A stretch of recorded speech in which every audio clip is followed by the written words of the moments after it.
Apocalipse capítulo 1, versículo 3, Juliana, escrito está: bem-aventurado aquele que lê, aquele que ouve as palavras do livro dessa profecia e guardam as coisas que nela estão escritas, porque o tempo está próximo. Apocalipse capítulo 3, versículo 11, escrito está: eis que venho sem demora, guarda o que você tem, para que ninguém tome a tua coroa. Apocalipse capítulo 22, versículo 12, escrito está: eis que cedo venho, e o meu galardão está comigo, para dar a cada um segundo as suas obras. 1 João capítulo 2, versículo 18, escrito está: filhinhos, estas coisas vos escrevo, para que saibais que é já a última hora.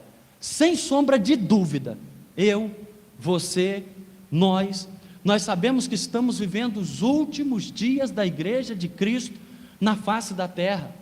Porém, você pode se preocupar e dizer: mas pastor, o senhor bem citou Marcos capítulo 13, versículo 32, que diz que o arrebatamento da igreja, pastor Fabiano, que aquele dia e hora ninguém sabe, sendo que o arrebatamento da igreja é o maior acontecimento da história, e todo grande acontecimento, ele tem dia e ele tem hora marcada. Por exemplo, o seu aniversário, só o Senhor Deus pode te dar mais um ano de vida, e tem data marcada para quê? Para você convidar seus amigos, seus vizinhos, seus parentes, para se alegrarem com você. Você bate no peito e diz: grandes coisas o Senhor tem feito por mim, grandes coisas o Senhor tem feito pela minha casa, e por isso eu estou alegre. Romanos capítulo 12, versículo 15, deixa um princípio: alegrai-vos com os que se alegram. O seu casamento, um grande acontecimento, e por ser um grande acontecimento, ele tem data marcada,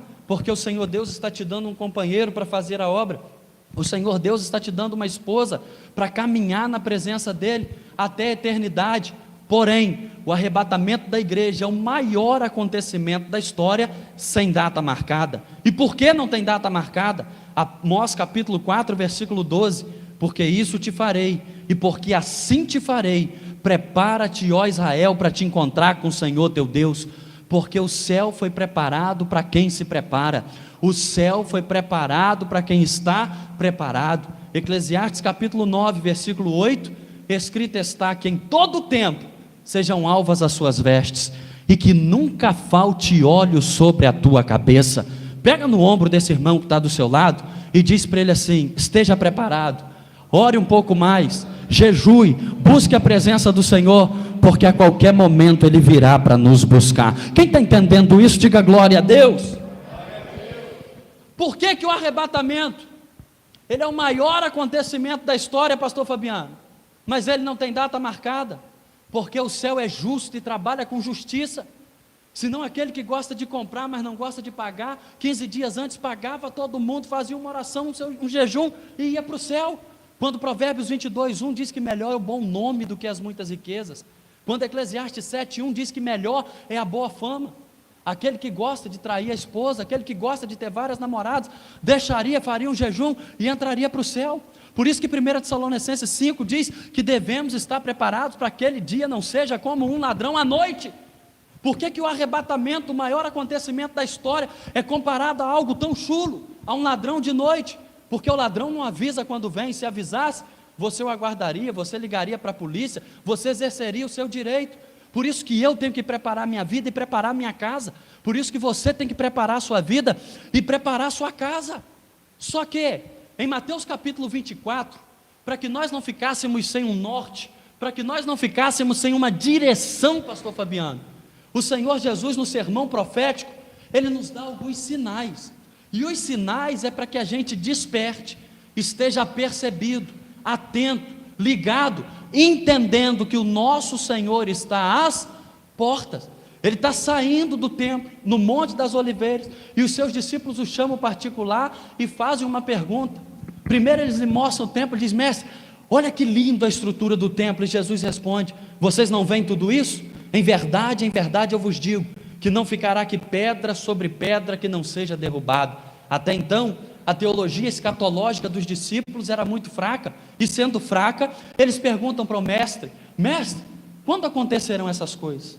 Que sinais nós teremos da tua vinda e do fim do mundo? eles fazem 3 perguntas distintas, pensando que estão fazendo uma pergunta só.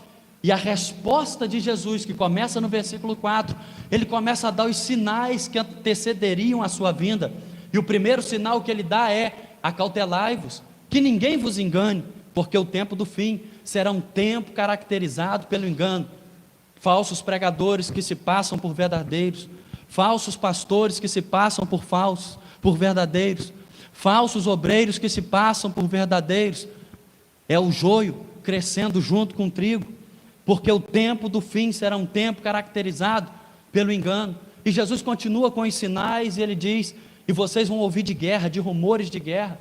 Não vos assusteis, é mister que tudo isso aconteça, mas ainda não é o fim, porque se levantará nação contra nação e reino contra reino.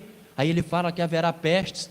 Quem de nós imaginou viver o que vivemos esses 2 anos para trás, com o Covid? Pestes, maremotos, terremotos e fomes em vários lugares. Mas todas essas coisas são apenas o princípio das dores. É apenas o Senhor Jesus preparando a sua igreja, despertando a sua igreja, porque Efésios capítulo 5, versículo 14, escrito está: desperta tu que dormes, levanta dentre os mortos, e Cristo te esclarecerá. E ele continua com os sinais, pastor Fabiano, e no versículo 11, ele diz que se levantariam muitos falsos profetas, e enganariam a muitos. E muitos no grego é quase todos. O que Jesus está dizendo na sua palavra é que quase todo profeta que profetiza nos dias de hoje, profetiza para aparecer, profetiza para ter agenda, profetiza para benefício próprio, profetiza para ganhar dinheiro. E Jesus no versículo 12 ele continua dizendo, e ele diz que por aumentar a iniquidade, o amor de muitos se esfriará. Ele fala acerca de um tempo de apostasia, pessoas que pregavam e não pregam mais, louvavam e não louvam mais, adoravam e não adoram mais, eram obreiros e não são mais, caminhavam e não caminham mais. Por isso que em 1 Coríntios 10, 12, Paulo diz que aquele que cuida está de pé, olhe para que não caia, porque o tempo do fim da igreja de Cristo na face da terra é um tempo marcado pelo desânimo, pelo retrocesso, pela apostasia. São dias onde muitos, pastor, lançam a mão do arado e olham para trás, onde Lucas 9,62 diz que aquele que lança a mão do arado e olha para trás, ele não é apto ao reino dos céus. Quando você lê Mateus capítulo 24 e se depara com os sinais, você pode dizer: pastor, é de dar medo, é de assustar, só tem catástrofes, só tem coisas negativas, crises, pastor, financeira, espiritual, política. O que eu vou fazer, pastor, para permanecer de pé, para permanecer firme, para permanecer na presença do Senhor, fazendo a sua vontade, no tempo do fim da igreja de Cristo na face da terra? Sim, quando nós olhamos para Mateus capítulo de número 24, é de assustar. Por isso que Jesus diz: não vos assustem, no versículo 6, mas para equilibrar a balança, Juliana, para que eu e você, para que nós, como igreja de Cristo, conseguimos ficar firmes, fortes, fazendo o que Paulo disse, firme, constante, sempre abundante, sabendo que o nosso trabalho não é vão do Senhor. O Senhor deixa mais uma promessa linda que traria equilíbrio à balança, e a promessa de Joel capítulo 2, versículo 28, e há de ser, nos últimos dias, diz o Senhor, que eu derramarei do meu espírito sobre toda a carne.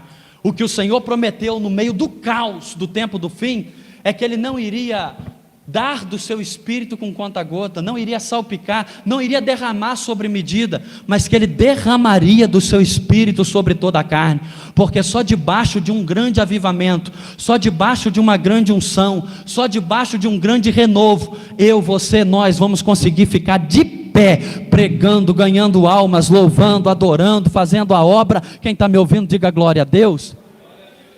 O tempo do fim da igreja de Cristo na face da terra será um tempo onde o Senhor vai levantar pastores, onde o Senhor vai levantar pregadores, onde o Senhor vai levantar, era para alguém ter dito amém, eu vou repetir, o tempo do fim da igreja de Cristo na face da terra é um tempo onde o Senhor vai levantar pastores, missionários, pregadores, instrumentistas, porque Ele vai derramar do seu espírito, e debaixo desse derramar Ele vai conceder dons para uma grande colheita no tempo do fim. Haverá maremotos? Haverão terremotos? haverá fome, haverá pestes, mas também haverão conversões em massas, porque Ele vai converter o coração do pai aos filhos e dos filhos aos pais.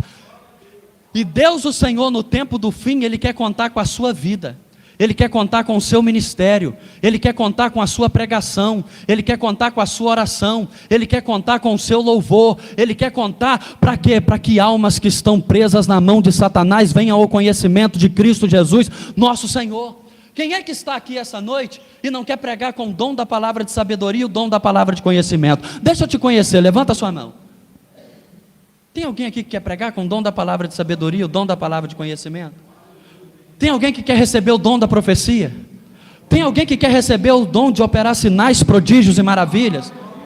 Tem alguém que quer receber os dons de curar? Os 9 dons registrados em 1 Coríntios 12? Debaixo desse avivamento, pastor, o Senhor vai conceder talentos e dons e vai levantar ministérios. Porque se Mateus 24:11 diz que se levantarão muitos falsos profetas, porque o falso profeta é ele que se levanta, é ele que faz força, ele que precisa de um padrinho, enquanto ele vai se levantar, os verdadeiros é Deus quem vai levantar. Porque Ezequiel capítulo 2, versículo 1, escrito está, e disse-me: filho do homem, põe-te em pé, e eu falarei contigo. Ezequiel até queria, mas não tinha força, não tinha uma grande gravadora, não tinha pastor na família, não tinha padrinho. Só que Ezequiel 2:2 diz: entrou em mim o Espírito e me colocou de pé. Porque quem levanta o homem não é gravadora, quem levanta o homem não é dinheiro, quem levanta o homem não é padrinho, quem levanta o homem ainda é o Espírito Santo de Deus. Olha dentro dos meus olhos. Só que dom, pastor, ele é resultado de busca.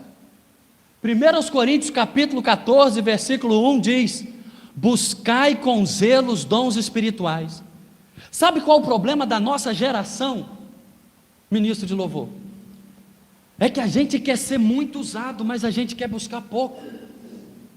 A nossa geração quer pregar com conhecimento, mas não quer passar horas diante da Bíblia, mas passa horas no Instagram, no Facebook, no WhatsApp. A nossa geração quer impor as mãos e quer ver o paralítico andar, o cego enxergar. Pastor, isso ainda acontece? Hebreus 13:8 diz que o nosso Jesus é o mesmo ontem, hoje e será eternamente. Zacarias capítulo 4, ele bate no peito e diz: porque eu, o Senhor, não mudo. Olha para alguém que está do seu lado e diz assim: Ele quer usar tuas mãos, Ele quer usar os teus lábios, Ele quer usar a tua voz, o teu Deus não mudou. Vai entendendo isso? O problema é que eu oro pouco. O problema é que eu não oro como devia orar. É que você ora pouco. É que você não ora como devia orar. Quantas vezes você subiu um monte essa semana? Quantas vezes você acordou de madrugada? Porque Provérbios 8:17 diz: eu amo os que me amam, os que de madrugada me buscam me acharão. Quantas vezes você já leu a Bíblia toda? E olha que você tem 2, 3, 5, 10, 20 anos de convertido. Quem está me ouvindo, diga glória a Jesus. O problema da nossa geração é que a gente quer ser muito usado, mas quer buscar, e dom é resultado, porque Deus não pode usar quem não paga preço. Marcos capítulo 10, versículo 35 em diante, Tiago e João, os filhos de Zebedeu, os filhos do trovão, eles chegam para Jesus e dizem: mestre, nós queremos te fazer um pedido e queremos que o Senhor conceda. Já não é pedido, é ordem. Que tem gente que é tão arrogante que pensa que manda até em Deus. Nós queremos que na tua glória, um se assente à tua direita e o outro à tua esquerda. Eu acho que eu troquei. Um à tua direita e o outro à tua esquerda. Eu não sou bom com esse negócio de esquerda e direita. Jesus olha para eles e diz assim: peraí, assentar à minha direita e à minha esquerda não é comigo, é para quem o Pai preparou. Mas deixa eu fazer uma pergunta: será que vocês podem beber o cálice que eu bebo?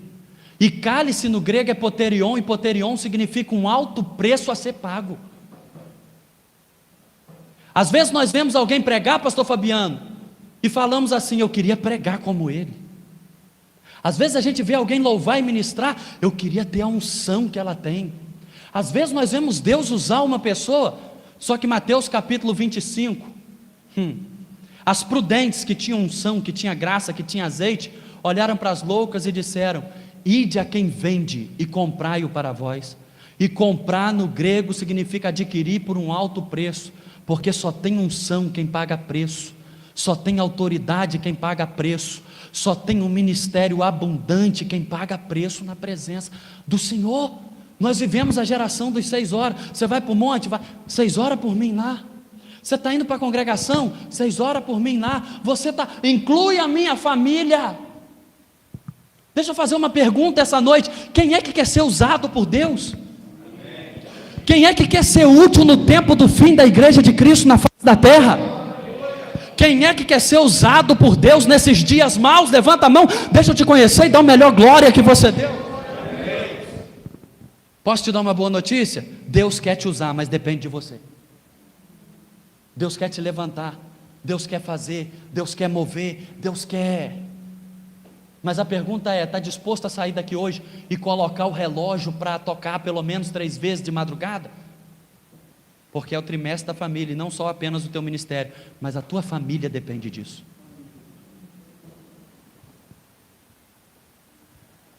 É melhor pagar o preço enquanto temos uma família de pé do que pagar o preço para reconstruí-la. Quem está me ouvindo, diga glória a Deus. Você está disposto a subir monte? Você está disposto a frequentar mais os cultos? Você está disposto a jejuar mais? Olha para alguém que está do seu lado e diz assim: Deus quer te usar. Tem profeta de Deus aqui essa noite? Faz melhor. Olha para ele ou para ela e diz assim: já era para Deus estar te usando. Já era para Deus estar fazendo. Já era para Deus. Sim ou não? Pastor, eu só quero entender que volta é essa que o Senhor deu. Arrebatamento, avivamento do tempo do fim.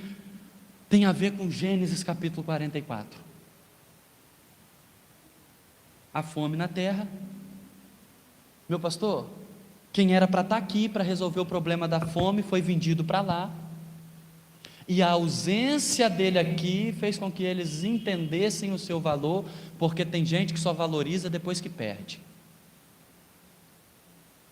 Olha para quem está do seu lado e diz assim: não deixa para descobrir o meu valor depois que me perder.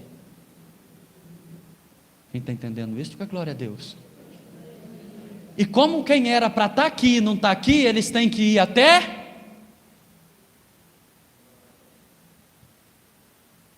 Porque Deus é especialista em trazer na sua mão quem um dia pisou em você.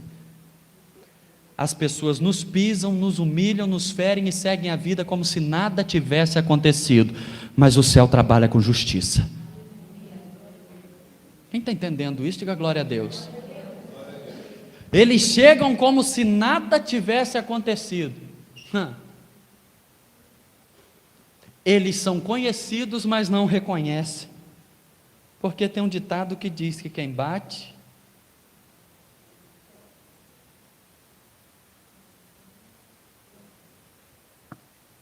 está me ouvindo? Diga glória a Deus. Botar sua cabeça para...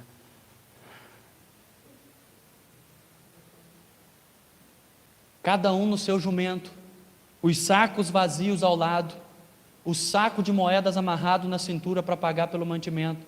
Chegam diante dos servos de José, pagam, e os sacos são cheios de manti. Só que José dá uma ordem, nem pisca. Enche o saco deles o quanto eles puderem levar, enche até a boca. Mas antes de amarrar o saco, coloca o saco de moeda deles dentro da boca do saco e os despede. Depois que eles estiverem não tão distantes, vocês vão atrás. Eles saem do Egito. Quando os soldados de José os encontram, eles abrem o saco. Quem está me ouvindo, diga glória a Deus. Quando eles abrem o saco, eles viram o mantimento, mas também estava o saco de Aí eles entenderam, pastor, que eles receberam de graça o que eles pensaram que pagaram o preço para ter. Eu acho que tem gente que ainda não entendeu, eu vou repetir. Eles entenderam que receberam de graça o que eles pensaram que pagaram o preço para ter. Deus vai te usar na pregação com autoridade, e almas vão se render aos pés de Jesus, e famílias serão restauradas através da unção de Deus na sua vida. Mas não pensa que é porque você ora mais que alguém, que você jejua. Não, você não é melhor por ninguém. Ele vai te usar pela graça dele. Você vai louvar e vidas serão batizadas com o Espírito Santo. Você vai impor as mãos, o câncer vai bater em retirada, a AIDS vai ter que sair, o paralítico vai andar, o nome de Jesus. Mas você precisa entender que você recebe de graça e pela graça aquilo que você... Oh, glória! Por que eu oro? Porque eu amo. Por que eu jejuo? Porque eu amo. Por quê? Porque eu quero ir morar no céu de glória. Ele não faz nada na minha vida porque eu busco mais que alguém. Eu recebi de graça e pela graça aquilo que eu penso que eu pago preço para ter. 1 Coríntios capítulo 1, versículo 27. Paulo, em toda a sua sabedoria, ele fala acerca do caráter da escolha de Deus. E eu te explico agora. Porque Deus escolheu as coisas loucas para confundir as que não são, para confundir as que... Aí ele explica no 28 e no 29, para que nenhuma carne se glorie diante dele, porque a glória da mensagem é dele, a glória do pastoreio é dele, a glória do louvor é dele, a glória da profecia é dele, a glória da cura é dele, a glória de... Por isso Jeremias 9, 23, a escrita está: não se glorie o forte na sua força, o rico na sua riqueza, o sábio na sua sabedoria, mas o que se gloriar, glorie-se nisto, em me conhecer e saber que eu sou. Isaías 42, 8, a escrita está: eu sou o Senhor, este é o meu nome, a minha glória, pois a outrem eu não darei. 1 Coríntios 10, 31, escrita está: quer comais, quer bebais, ou quer façais qualquer outra coisa, fazei tudo para a glória de Deus. Salmo 115, verso 1, escrito está: não a nós, Senhor, não a nós, mas ao teu nome dai glória. Apocalipse capítulo 4, versículo 11, capítulo 5, versículo 12, escrito está: digno é o Cordeiro. Digno é o pastor? Não. Digno é o pregador? Não. Digno é o ministério de louvor? Não. Digno é o Cordeiro. E por que ele é digno? Porque ele foi morto e reviveu. E ele é digno de quê? De receber honra, glória, louvor e ação de graça. Eu convido você que saiu de casa só para adorar a Deus, a levantar suas duas mãos essa noite, a dar 1 minuto de glória, porque ele é digno de toda...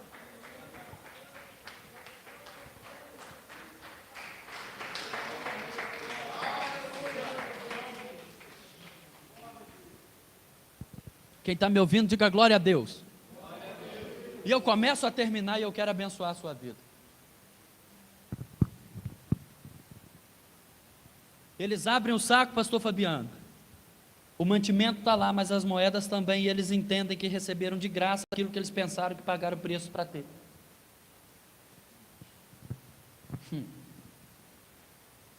E quando eles entendem isso, a Bíblia Sagrada diz que na boca do saco do mais novo, repita comigo, o mais novo, dependendo da sua versão bíblica, se for igual a minha, vai estar escrito no saco do menor, além de ter mantimento, moedas, também tinha um copo de prata, o copo de José, o copo do governador.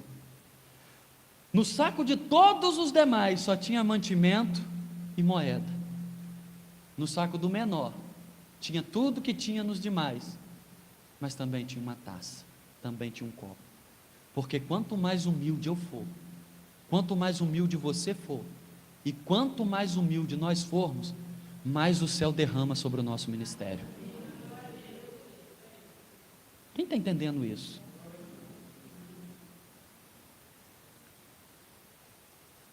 Jeremias capítulo 18, Deus olha para o profeta e diz: levanta.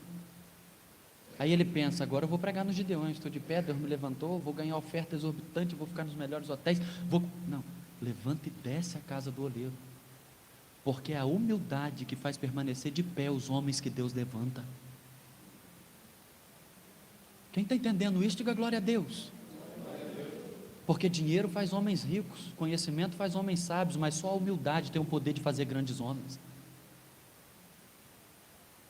E só o menor, ele tinha um copo, porque tem gente que tem, como diz lá no Rio de Janeiro, tem gente que tem uma gota a mais. Tem gente que quando louva, pastor Fabiano, parece que o céu abre. Verdade ou não, igreja? Verdade ou não?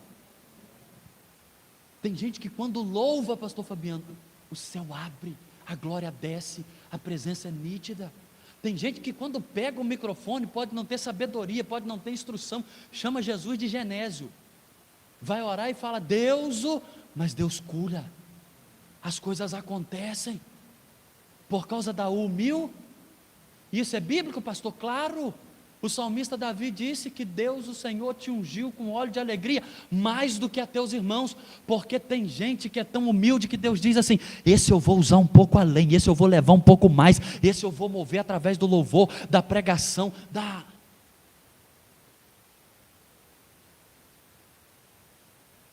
Porque se tem uma das primeiras lições que Jesus fez questão de ensinar, vinde a mim, todos vocês que estão cansados, e eu vos aliviar, tomai sobre vós o meu jugo, porque o meu fardo é leve, o meu jugo. Aí depois ele diz: mas aprendei de mim, e que sou. Tem gente que não pode comprar um sapato novo, tem gente que não pode trocar de bicicleta. Se comprar um sapato novo, anda assim, ó. É verdade ou é mentira? Se comprar uma bicicleta nova, pastor, para atravessado no portão da igreja, para todo mundo ver. Verdade ou mentira? E eu preciso entender que quanto mais humilde eu for, mais o céu. Porque o segredo da subida do cristão está na descida. Porque quanto mais eu desço, mais o céu me faz subir. Quem está entendendo isso, diga glória a Deus, que eu quero fechar. Se coloca sobre os pés, olhando dentro dos meus olhos. Você sabe por que tem gente que não recebe? Porque não tem estrutura para receber. A ordem de José foi: enche o saco de mantimento quanto eles puderem. Isso fala de estrutura. João capítulo 16, versículo 12. João capítulo 16, versículo 12. Eu tenho muito para vos dizer, disse Jesus, mas vocês não podem suportar, pastor Fabiano. E suportar no grego significa ter a capacidade de carregar. Tem gente que Deus tem um ministério lindo para ele, mas essa pessoa passa anos e anos e não adquire estrutura.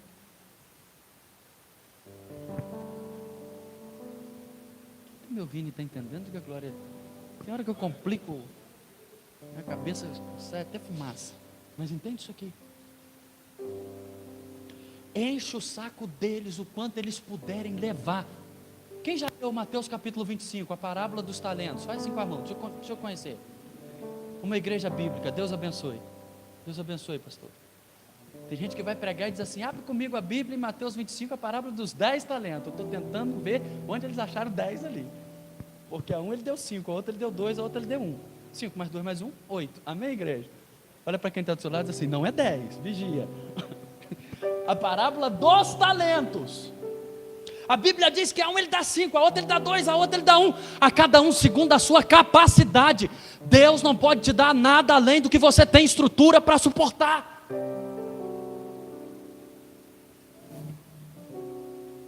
E onde eu adquiro estrutura? Na oração, no jejum, na leitura da Bíblia, na frequência dos cultos, na obediência ao meu líder. Tem gente que já era para estar impondo as mãos e os paralíticos andando, correndo, gritando. Tem gente que era para estar pregando e multidões se rendendo. Mas você se preocupa com a foto no cartaz, mas não se preocupa com a estrutura. Você se preocupa com quantas visualizações o seu vídeo louvando vai ter no YouTube, vai ter no Instagram, mas não se...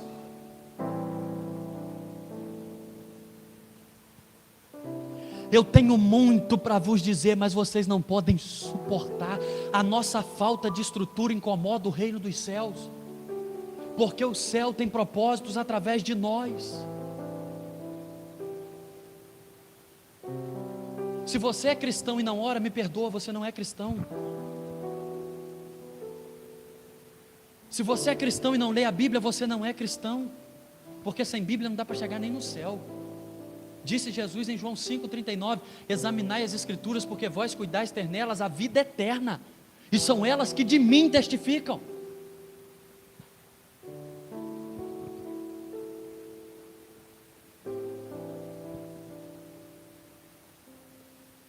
Enquanto eu ainda pastoreava, pastor Fabiano,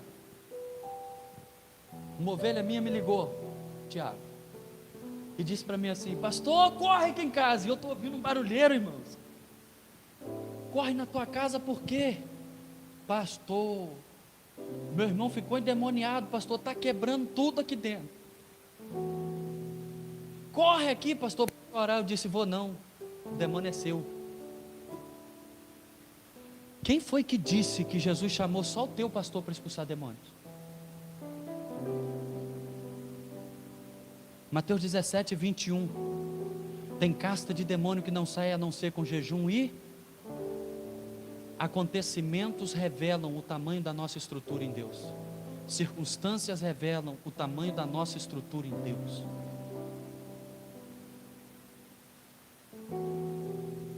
Estou terminando.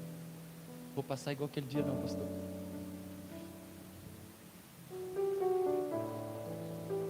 Paulo disse assim: quando eu era menino eu falava como? O tempo de engatinhar na fé passou. O tempo de tomar leite passou. Paulo disse: eu queria alimentar vocês com alimento sólido, mas eu não posso. Quem aqui tem promessas de Deus? Pastor, Deus usou os profetas. Deus deu sonho a mim, Deus deu sonho a alguém. Deus. Agora deixa eu te fazer uma pergunta: quantos anos você ouviu e por que você ainda não está vivendo? Aí a gente vem com desculpa esfarrapada e diz assim: porque não chegou o tempo de Deus. Você vai morrer, vai para o caixão falando que não chegou o tempo de Deus. Deus é eterno e você não. Gideão está malhando trigo no lagar e eu fecho aqui. 1 ano, 2 anos, 3 anos, 4 anos, 5 anos, 6 anos, 7 anos. O primeiro ano os amalequitas vieram e deu certo, amigão. Foi no campo e saqueou tudo. Voltaram o segundo ano. Eles continuam no campo, com a sua produção exposta, com a sua colheita exposta. O segundo ano deu certo, o terceiro ano. Gideão cansou disso. Gideão falou: não, eu vou tirar daqui e vou levar para lá. Eu vou defender o que é meu. E o céu honra a atitude. O anjo do Senhor passa em revista: eu quero usar alguém para mudar a história, porque num tempo de crise, Deus levanta homens e mulheres, porque o meu ministério e o seu é a resposta de Deus para um tempo de crise. Quando todas as nações estavam em crise, inclusive Israel, Deus levantava homens e mulheres. Para o Egito Ele deu José, para a Babilônia Ele deu Daniel, Sadraque, Mesaque. Quem está me entendendo, diga glória a Deus. Você é a resposta de Deus para um bairro, para uma cidade, para uma família. Entende isso? Ele tirou de onde os inimigos pegavam e levou para o lagar. O anjo do Senhor passou em revista: e esse está dentro de casa com medo do exército e deixou a plantação exposta. Esse está sem coragem. Esse moço está fazendo o quê? Ele está fazendo o que ele pode para salvar o que é dele. A Bíblia diz que o anjo desce, pastor, e não fala nada. Fica quieto. O anjo do Senhor, uma teofania, o próprio Deus, fica olhando Gideão malhando trigo no lagar. E Deus está pensando assim: esse cara eu vou usar. Esse cara deu um jeito. Sacode alguém que está do seu lado e diz assim: dá um jeito. Porque quem quer dá um jeito, quem não quer arruma desculpa. Aí o Senhor olha para Gideão, pastor, e diz assim: o Senhor é contigo, varão valoroso. Sabe qual é a resposta de Gideão? Se o Senhor é conosco, por que tudo isso nos aconteceu? Parece que Gideão foi mal educado, né? Mas não foi não. Gideão estava dizendo para Deus: eu não quero elogio, eu sei quem eu sou, eu quero mudança. Sacode alguém aí, pelo amor de Deus, e diz assim: a tua família depende de mudança.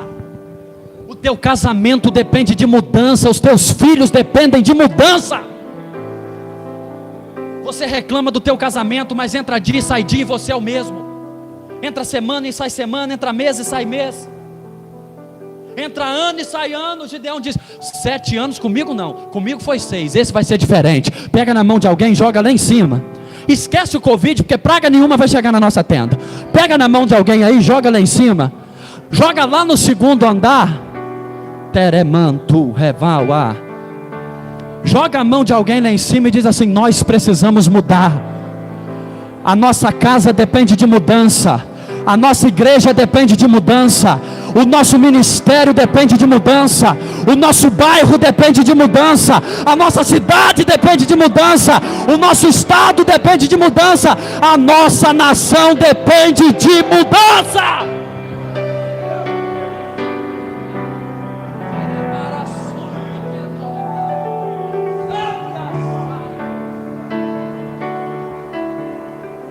Eu tenho 5 minutos, pastor. Olha para mim de pé. Está todo mundo reclamando lá embaixo, mas ninguém muda, ninguém toma atitude.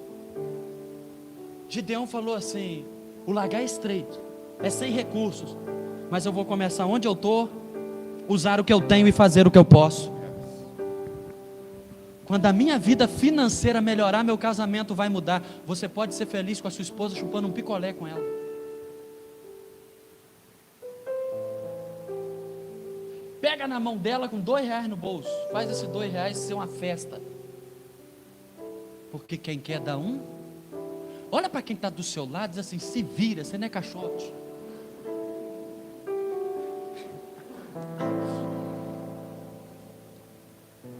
Vamos falar um português claro? Eu não tenho dinheiro.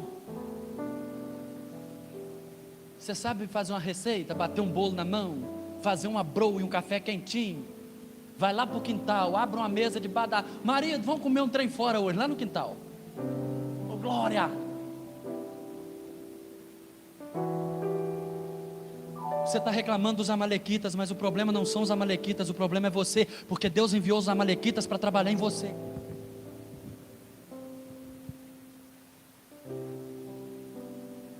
Eu dei essa volta toda para chegar aqui. Cheguei.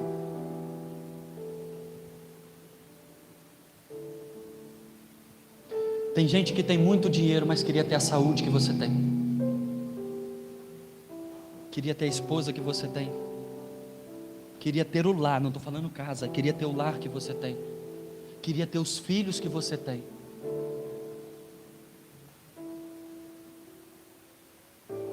Faz assim com as mãos que eu quero te abençoar.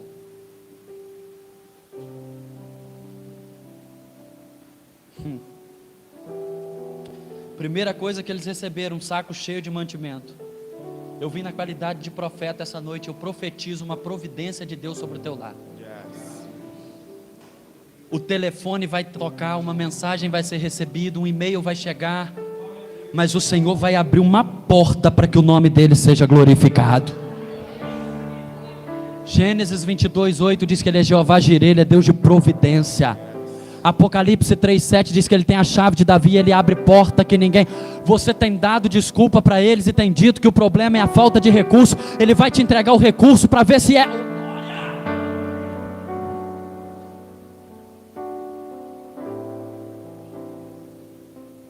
Não vai faltar pão, porque ele é o pão de cada dia, porque ele é o nosso pastor e ele não nos falta. Disse Davi, Salmo 37:25, eu sou velho, fui moço. Davi está dizendo, vivi muitos anos, vi muitas coisas, mas se tem uma coisa que eu não vi, é um justo desamparado e a sua descendência mendigar o pão. Sacode a mão de alguém e diz assim: tem providência indo de encontro à tua casa. 2022 vai ser o ano da vitória. Vou fechar, ó, que eu quero parar. Segundo, ele vai botar um saco de moedas. Sacode alguém e diz assim: se prepara para ser usado por Deus esse ano. Se prepara para viver tudo que ele te prometeu ministerial e espiritualmente. Se prepara. Moedas, talentos, dons. Terceiro, e esse não é para todo mundo, esse vai depender de atitude sua, de humildade. Vai ter gente que vai receber um copo.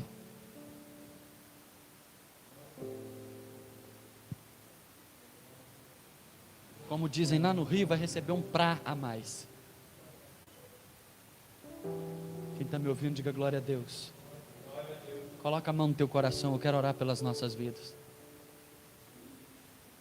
Senhor Deus, os irmãos foram reconhecidos por José. José não os mandou prender, José não os mandou matar, porque evangelho não é evangelho de vingança. Evangelho é sobre orar por quem persegue. Evangelho é sobre abençoar quem maldiz, e Evangelho é sobre amar quem odeia. Porque o que o outro nos oferece não pode mudar aquilo que o Senhor colocou dentro de nós, e quem nós somos, e o nome disso é identidade. José ofereceu perdão, e que lares que aqui estão não pereçam por falta de perdão. Malditas sejam, Senhor, as palavras malditas, mas que por causa de palavras malditas, o Senhor arranque toda a raiz de amargura dos corações das tuas servas essa noite, do coração dos teus filhos. Família é projeto de Deus, e Satanás investe pesado para destruir, mas eu quero profetizar que a nossa casa está coberta pelo sangue do Cordeiro. Eu quero profetizar que o teu Santo Espírito vai dar capacidade à tua filha de perdoar, vai dar capacidade ao teu filho de perdoar, porque os motivos que nos unem são maiores do que as diferenças que tentam nos separar. Entre em cada lar aqui essa noite, com perdão, com união, com restauração, porque tu és especialista em fazer. Eu abençoo, Senhor, a cada um e a todos, com toda sorte de bênçãos, e cada lar aqui representado, em nome de Jesus, em nome de Jesus, em nome de Jesus. Que Deus o Senhor os abençoe, abençoe a casa de vocês, em Cristo Jesus.